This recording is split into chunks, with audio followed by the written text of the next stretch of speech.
ভাই রে ভাই, মানুষ তো গণভবন থেকে খেতা, কম্বল, তোশক, বালিশ, শাড়ি, ব্লাউজ এইসব নিয়েছে, বাট আমি কিন্তু খুবই দামি একটা জিনিস নিয়ে এসেছি। এতদিন কিন্তু বিষয়টা আমি আড়াল করে রেখেছিলাম, তো ভাবলাম আজকে আপনাদেরকে না হয় একটু দেখিয়ে দেই। তো এত দামি একটা জিনিস তো এখানে সেখানে ফেলে রাখা যায় না, এই কারণে কিন্তু আমি ওয়ার্ড্রোবে সুন্দর মতো তালা মেরে রেখে দিয়েছি। তো চলেন এবার আপনাদেরকে একটু খুলে দেখাই যে বক্সের ভিতরে আসলে কি রয়েছে। প্রথম দিন তো মানুষ যে যেখান থেকে যা পেরেছে সব তুলে নিয়েছে, ফ্রিজ থেকে মাছ পর্যন্ত কিন্তু বাদ রাখলো না। আমাদের আপার বিয়ের কাবিন নেওয়া পর্যন্ত কিন্তু সবাই খুঁজে বের করে ফেলেছে। তো সেটারও কিন্তু একটা কপি আমার কাছে আছে, ওখানে যখন ছেলেরা তুলছিল তো ওখান থেকে কিন্তু একটা কপি আমাকে পাঠানো হয়েছে। তো যাই হোক, তারপরে সে রাতে কি খাবে, ওনার নিজের হাতের লেখায় বারবিকিউ খায় সে, আর এদিকে আমাদেরকে খেতে বলে কাঁঠাল দিয়ে কাঁঠালের তরকারি। গোস্তের পরিবর্তে নাকি সে কাঁঠাল খায় এবং আমাদেরকে খাওয়ার কথা বলেছিল যখন কিনা গোস্তের দাম বেড়েছে, আর আমরা এ নিয়ে কথা বলেছিলাম। তো যাই হোক, আদতে সে কি খেত সেটা কিন্তু আমরা তার দৈনন্দিন খাবারের লিস্ট দেখেই বুঝে গিয়েছি। এইখানে কিন্তু দুইটা চূড় রয়েছে, সে সাথে একটা হচ্ছে কণ্ঠহার, একটা সীতাহার, সে সাথে কানের দুল, একটা টিকলি এবং একটা আংটি রয়েছে।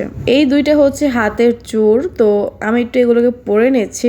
আপনারা হয়তো খেয়াল করে দেখবেন যে আমার ইউটিউব চ্যানেলে কিন্তু সেরকম ভাবে আমি কোনো কিছু লেখালেখি করিনি, বা এই যে আন্দোলন নিয়ে কিন্তু আমার কোনো প্রকার ভিডিও নেই। আসলে আমি সব কিছুই আমার পেজে দিয়েছিলাম এবং পেজে আমার সব কিছুর আপডেট রয়েছে, ভিডিও রয়েছে। আমার যত রকমের পোস্ট লেখালেখি সব কিন্তু আমি পেজে দিয়েছিলাম, কেননা ওখানে আসলে ফেসবুকে খুব দ্রুত সব কিছু ছড়িয়ে যায়, আর ইউটিউবটা খুব বেশি এটা তখন মনে হয় না ইউজ করা হতো। আর আমিও দেখতে পেয়েছেন আপনারা যে অনেকদিন ধরে ভিডিও দিচ্ছি না, আর আন্দোলন চলাকালীন কিন্তু কোনো রকমের ভিডিও আমি দিইনি। এবং অনেককে আমি দেখেছি এরা কিনা ভ্লগ করে, তো ওরা হচ্ছে রিলস বানানো থেকে শুরু করে গান বাজনা দিয়ে নাচানাচি, মানে অনেক রকমের ভিডিও পোস্ট করেছিল। মানে বাংলাদেশের এমন একটা পরিস্থিতি, এবং তারা কিন্তু বাংলাদেশেরই বাসিন্দা, কিন্তু তারা বাংলাদেশের থেকেও এই পরিস্থিতির মধ্যে থেকেও কিন্তু ভিডিও দেওয়া বন্ধ করেনি। ভাবা যায় যে আমাদের দেশকে স্বাধীন করার জন্য কত মানুষ মারা যাচ্ছে, আর ওইদিকে আসলে এরকম ভিডিও করা, ভিডিও আপলোড দেওয়ার ইচ্ছা বা শক্তি কোনোটাই আমার ছিল না। তবে আন্দোলনে আসলে আমরা যাইতে না পারলেও ওদের জন্য আমাদের অনেক পরিমাণে দোয়া ছিল। তো এটা হচ্ছে সীতাহার, যেটা কিনা কণ্ঠহারের নিচে পড়া থাকে, মানে একটু ঝুলানো থাকে এই হারটা। আর কণ্ঠহার যেটা, সেটা হচ্ছে একদম গলার সাথে লাগানো থাকবে। আমার একটু ঠান্ডা লেগেছে, ঠান্ডা লাগার কারণে আমার কথা বলতে খুব পরিমাণে কষ্ট হচ্ছে। এত পরিমাণে রং চা খাচ্ছি আদা লেবু দিয়ে, দেখা যাক গলাটা ঠিক হয় কিনা। এর আগে তো অবস্থা আরো বেশি খারাপ ছিল, তো এখন আলহামদুলিল্লাহ আগের থেকে একটু বেটার। তো এই তো যেটার কথা বলছিলাম সেটা হচ্ছে কণ্ঠহার, এটাই হচ্ছে সেই কণ্ঠহার। এটা তো আমার কাছে দারুণ লেগেছে। এই হারটা কিন্তু বেশ ভারী আর খুবই সুন্দর। আপনাদের কাছে কি মনে হয় বলেন তো, আমি জিতছি নাকি তারা জিতছে যারা কিনা হচ্ছে তো খেতা, কম্বল, তোশক নিয়ে মারামারি করেছে? আবার কেউ কেউ তো আমাদের সাবেক নেত্রীর রেসিপির খাতা পর্যন্ত নিয়ে গেছে, তারা কিনা তাদের চ্যানেলে সেই রেসিপিগুলো রান্নার ভিডিও আপলোড দেবে। তো যাই হোক, রাফসানদার ছোট ভাই সেও কিন্তু চেয়েছিল ওনার রান্নার রিভিউ করতে, তবে বেচারার মনের আশাটার পূরণ হলো না। অনেক কথাই বললাম, আর আসলে এই বিষয়ে কথা বলতে নিলে অনেক কথাই বলা যায়, ভিডিও খুব বেশি এটা বড় করতে চাই না। তো চলেন আসল কথা বলি। এটা কিন্তু কোনো গণভবন থেকে আনা জিনিস না ভাই, এটা আমার নিজের টাকায় কেনা। তবে এরকমের আসলে এখন অনেকেই দেখছি ভিডিও দিচ্ছে, প্রচুর পরিমাণে যারা কেনা গণভবন থেকে জিনিস এনেছে তারাও দিচ্ছে। এটা কিন্তু খুবই খারাপ একটা দিক। 5ই আগস্ট যখন স্বাধীন হয়েছে দেশ, ওই মুহূর্তে যে পরিমাণে খুশি লাগছিল, তবে ওরা যখন গণভবন থেকে জিনিসগুলো নিয়ে যাচ্ছে ওটা দেখে আমার খুব একটা ভালো লাগেনি আসলে, সত্যি কথা বলতে।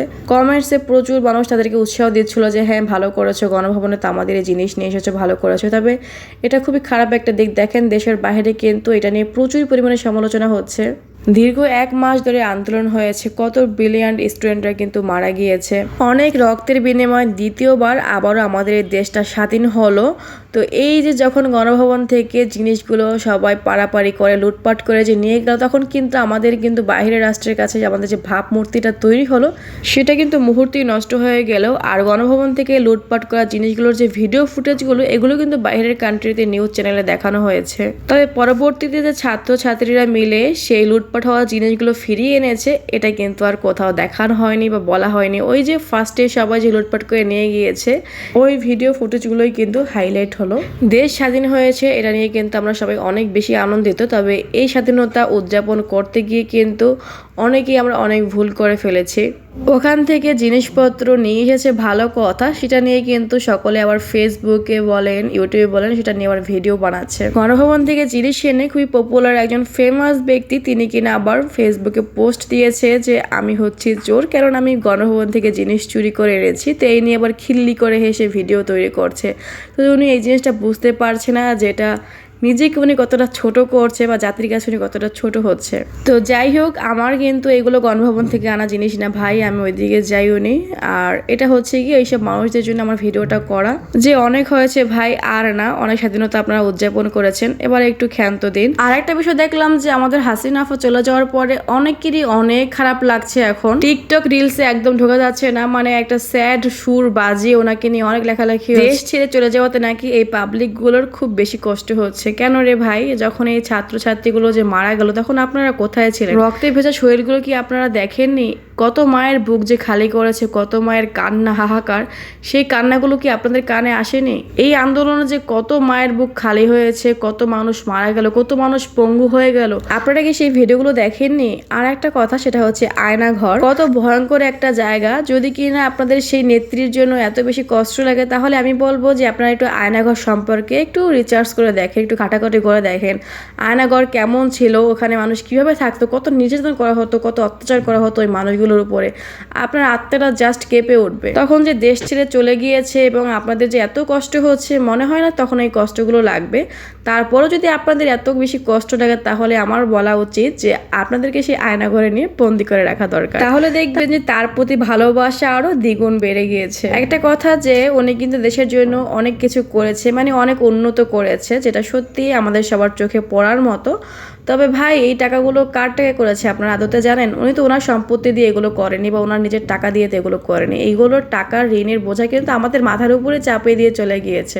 বিগত দিনগুলোতে যা যা করেছে এগুলো একটু ভাবেন, একটু ইউটিউবে ঘাটাঘাটি করেন যে কি হয়েছে না হয়েছে। বিগত দিনগুলোতে মানুষ মুখ খুলে স্বাধীনভাবে একটা কথা বলতে পারেনি। আমাদের ওপার বাংলা ভারতের ভাই বোনরা অনেক বেশি টেনশন করছে যে আমাদের বাংলাদেশের হিন্দু ভাই বোনরা ভালো আছে কিনা, বা তাদের উপরে নাকি আমরা অনেক বেশি অত্যাচার নির্যাতন করছি। এটা কিন্তু একটা গুজব। আর আমাদের বাংলাদেশের মানুষের মধ্যে একটা দাঙ্গামা সৃষ্টি করার জন্য কিন্তু এই গুজবগুলো ছড়ানো হচ্ছে। এই কথাগুলো ভাবছি আমি অনেকদিন ধরেই বলবো, কিন্তু ভিডিও যেহেতু দিচ্ছি না, ভিডিও করাই হচ্ছে না, ভিডিও এডিট করে রেখে দিয়েছি কিন্তু ভয়েস ওভার দেওয়ার মতো সেই সময়টুকু পাচ্ছি না। আর বাবু আসলে একটু অসুস্থ, আপনারা অনেকে বাবুর কথা জিজ্ঞেস করেছেন গতকালকের ভিডিওতে। দোয়া করবেন যেন তাড়াতাড়ি একটু সুস্থ হয়ে যায়, যেহেতু আমি আমার একা সংসারে একা, তো বাচ্চা অসুস্থ থাকলে আসলে তখন ভিডিও করার মতো শারীরিক এবং মানসিক কোনো শক্তি থাকে না। তো ওকে নিয়ে আসলে যত সম্ভব আমি চেষ্টা করি আপনাদের মাঝে ভিডিও দেওয়ার জন্য। আর অসুস্থ থাকলে তো বুঝিনি একটা মায়ের মনে কি চলে, তো তারপরেও চেষ্টা করছি যে ভিডিও দেওয়ার জন্য। আজকে দুপুরে আমাদের খুবই সিম্পল খাবার, সেটা হচ্ছে ডাল ভর্তা। এই ডাল ভর্তাটা কিন্তু আমার হাজব্যান্ড এবং আমার দুজনেরই অনেক বেশি পছন্দের। এটা হচ্ছে শুকনো মরিচ আর ধনিয়া পাতা পেঁয়াজ দিয়ে করি, খুবই সিম্পলভাবে। আর করেছি হচ্ছে ডিম ভোনা। তো যাই হোক, আজকে ভিডিওটা এই পর্যন্তই। দেখা হচ্ছে পরবর্তী ভিডিওতে। সবাই ভালো থাকবেন, দোয়া করবেন। আল্লাহ হাফেজ, আসসালামু আলাইকুম।